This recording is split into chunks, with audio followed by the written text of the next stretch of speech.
नमस्कार दोस्तों, हमारे चैनल में आपका एक बार फिर से स्वागत है। आज बात करेंगे कि जिस तरह से रसिया ने यूक्रेन के ऊपर अटैक किया है, तो क्या अगला निशाना ताइवान है जिसके ऊपर चाइना के द्वारा अटैक किया जाएगा। इन सारी संभावनाओं के बारे में आज एक नज़र डालेंगे और समझेंगे कि चाइना का इतिहास क्या रहा है, ताइवान और चाइना के बीच में मुख्य विवाद क्या रहा है, चाइना जो मेनलैंड पार्टी है वो ताइवान से कैसे कीमती हो गई, ताइवान का वैल्यू कैसे कम हो गया, इन सब चीज़ों को आज समझेंगे। तो पहला क्या है, चाइना का इतिहास क्या रहा है, थोड़ा सा उसके बारे में देख लेते हैं, इसके बाद आगे बढ़ते हैं। 1893 तक क्वीमन वंश का शासन रहा है चाइना पे। क्यूमेंग वंश, जिस तरह से इंडिया में पहले मुगलों का शासन रहा, ब्रिटिशों का शासन रहा, अंग्रेजों का शासन रहा, उसी तरह से चाइना में 1893 तक क्यूमिंग वंश का शासन चल रहा था। 1894 में जापान ने चाइना के ऊपर अटैक कर दिया। सोचिए, जापान कितना बड़ा देश है और चाइना कितना बड़ा देश है, लेकिन जापान ने चाइना के ऊपर अटैक कर दिया और चाइना को जीत लिया। जब चाइना को जापान ने जीत लिया तो क्या हो गया, चाइना बहुत सारे टुकड़ों में बिखर गया। जब चीन का बिखराव हो गया तो छोटे छोटे राज्यों में बंट गया, छोटे छोटे राजाओं का प्रभुत्व हो गया। वही हालात सेम जिस तरह से भारत में चल रही थी। उसके बाद क्या होता है कि 1912 में सन यात सेन नाम के एक नेता का उदय हुआ चाइना में, और उन्होंने एक पार्टी का गठन किया 1912 में, कुओमिंटांग पार्टी। कुओमिंटांग पार्टी का मुख्य उद्देश्य जो था वो बिखरे हुए चाइना को फिर से एकत्रित करने का, फिर से एक मजबूत राष्ट्र के रूप में चाइना को खड़ा करने का। यानी कि जो बिखराव हो गया था चाइना में जापान से युद्ध हारने के बाद, उसको फिर से एकजुटता की तरफ लेके आने का प्रयास था सन यात सेन का, जो अपने कुओमिंटांग पार्टी के माध्यम से करना चाह रहे थे। तो इसमें इनको क्या हुआ, आंशिक सफलता तो मिली थी।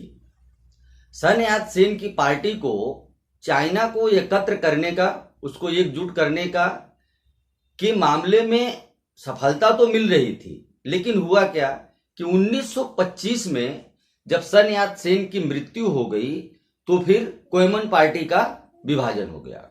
उसको देखते क्या हुआ फिर, जब सन यात सेन 1925 में मर गए तो उसके बाद कुओमिंटांग पार्टी का विभाजन हो गया।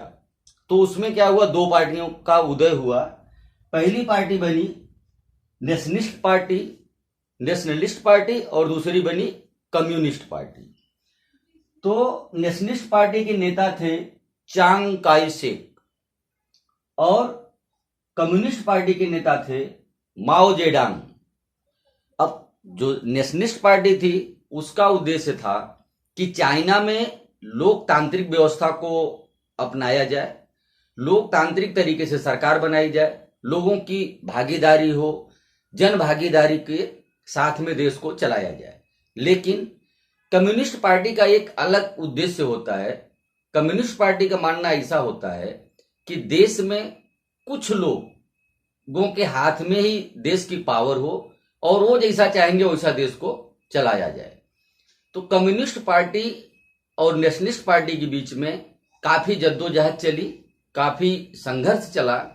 अंततः क्या हुआ कि एक पार्टी जो लोकतंत्र में विश्वास करती थी वो सीमित हो गई, कहां तक, ताइवान तक। और जो पार्टी कम्युनिस्ट के रूप में काम करती थी, जिसका एक कुछ लोगों में विश्वास था, उनके द्वारा लिए गए डिसीजन को पूरे देश के ऊपर थोपना था और उसके माध्यम से सरकार चलाना था, वो पार्टी हो गई चाइना की, जो आज का चाइना है।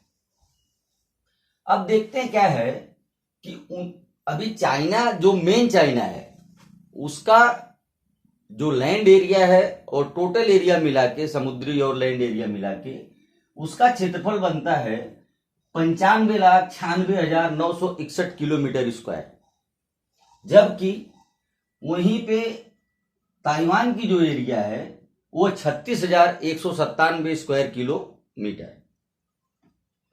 तो चाइना जो आज का है, जो मेनलैंड चाइना है, जिसका मैप ये आपको दिख रहा है, ये मैप किस शक्ल में दिख रहा है इसको मुझे बताने की जरूरत नहीं, इसको आप खुद समझिए क्या दिख रहा है। इसको बोलते हैं पीआरसी, जिसका पूरा नाम है पीपुल्स रिपब्लिक ऑफ चाइना, जो मेनलैंड चाइना बड़ी कंट्री जिसका हम बॉर्डर शेयर करते हैं। ताइवान भी चाइना ही है, लेकिन ताइवान का क्या नाम है, रिपब्लिक ऑफ चाइना। दोनों स्वतंत्र कंट्री हैं, लेकिन इनको मान्यता देने वाले देशों की संख्या बहुत गिनी चुनी है। 8-9 देश हैं जो ताइवान को अलग देश की मान्यता देते हैं, और वो बहुत छोटे छोटे राज्य हैं, बहुत छोटे छोटे देश हैं। कोई बड़ा देश ताइवान को मान्यता नहीं देता एक देश के रूप में। अच्छा, ये कब बदला उसके बारे में एक बार देखते हैं कि 1971 तक ताइवान ही मेन चाइना था। यानी 1971 के पहले जो आज का मेनलैंड चाइना है, जिसका क्षेत्रफल ज्यादा बड़ा है, जिसका हम बॉर्डर शेयर करते हैं, उसको कोई देश नहीं मानता था। देशों की संख्या होती थी ताइवान की, और ताइवान ही चाइना के रूप में जाना जाता था। कब तक? 1971 तक। 1971 में आरओसी यानी जो रिपब्लिक ऑफ चाइना है, यानी ताइवान है, उसको यूएनओ ने चाइना के रूप में मान्यता दी हुई थी।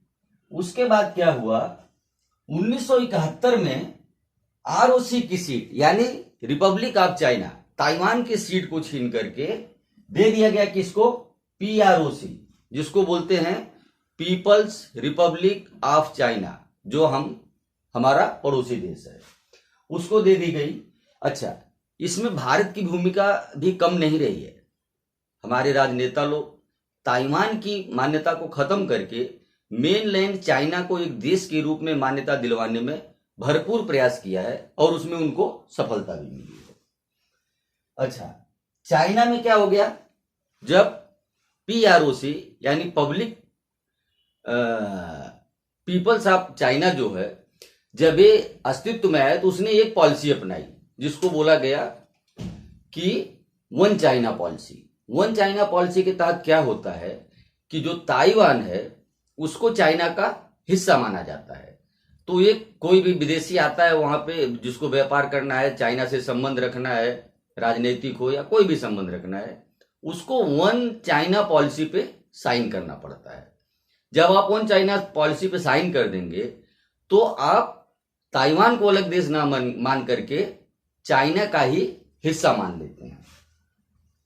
अच्छा, अब सवाल ये उठता है, क्या भारत वन इंडिया पॉलिसी नहीं अपना सकता है? बिल्कुल अपना सकता है, और अपनाना तभी चाहिए था जिस समय हम अस्तित्व में आए। 1950 से ही देश को one India one Bharat policy लेके आना चाहिए था।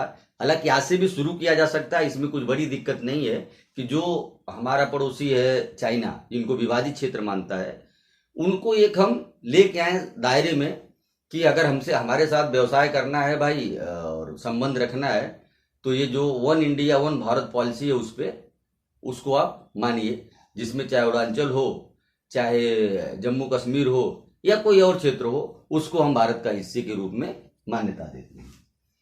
अब जो बात चल रही थी कि क्या चाइना अटैक करेगा ताइवान के ऊपर, तो इसको नकारा तो नहीं जा सकता है, और इसकी संभावना बहुत ज्यादा है।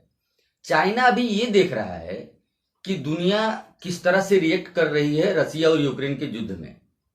जिस दिन चाइना पूरा का पूरा आकलन कर लेगा कि जिस तरह का प्रतिबंध यूएस ने लगाया है रसिया के ऊपर, या यूरोपियन कंट्रियों ने मिल करके लगाया है, उसका क्या प्रभाव होगा, साल भर, 2 साल, 5 साल में, 10 साल में उसका क्या प्रभाव पड़ेगा, हमारा कितना आर्थिक तौर पे नुकसान होगा, कितना सामाजिक तौर पे नुकसान होगा, कितना राजनीतिक तौर पे नुकसान होगा, उन सब का आकलन करने के बाद जिस दिन चाइना को लग गया कि इन सब के बाद भी हम सस्टेन कर सकते हैं, हम झेल सकते हैं, उस दिन वो ताइवान के ऊपर सैन्य कार्रवाई अवश्य करेगा।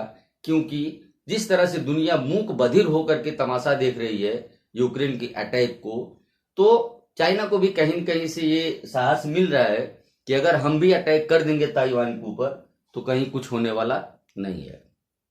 तो फाइनली मेरा मानना ये है कि ताइवान का भविष्य बहुत दिन तक सुरक्षित नहीं है। अब ताइवान उसको किस तरह से रिएक्ट करेगा ये तो आने वाला समय बताएगा। धन्यवाद। इस वीडियो में इतना ही, मिलते हैं अगले वीडियो में।